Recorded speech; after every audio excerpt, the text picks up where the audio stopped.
Father Joe again. Is there any better virtue guide for meekness than our Blessed Mother Mary?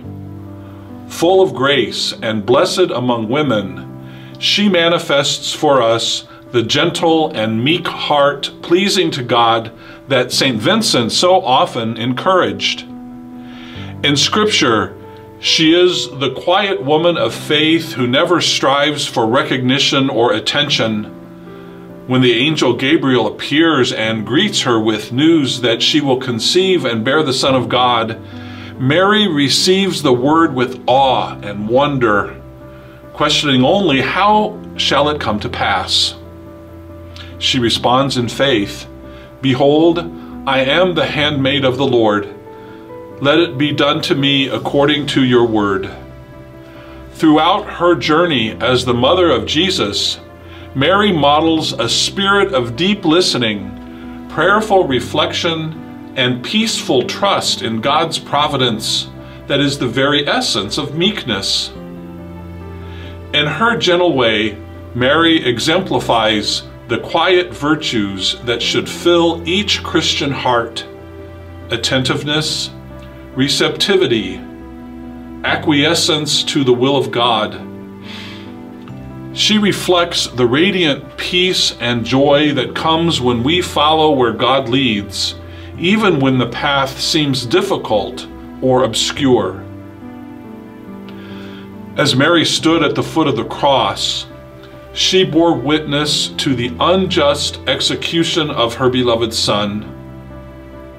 Though the sight of Jesus brutally crucified must have sparked a fire of righteous anger and outrage within her heart, Mary responded with nonviolence and trust.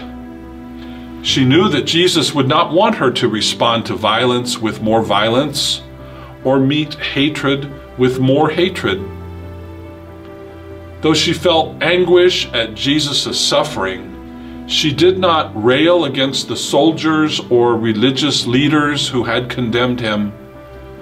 She did not give in to violence against an unjust system or demand retribution.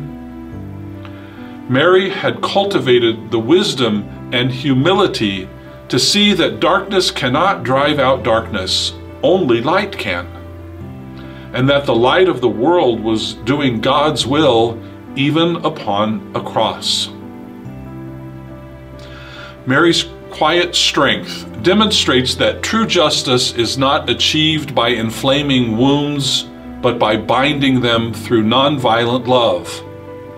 It is the same love that impelled St. Vincent and St. Louise de Marillac to establish the many groups of charity and justice throughout the world that today is called the Vincentian family.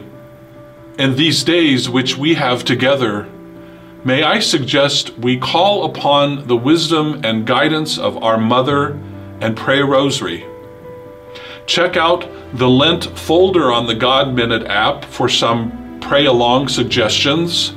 And every time you touch your smooth stone this week in your pocket or in your purse, offer the simple prayer, "Gentle Mary, be with me."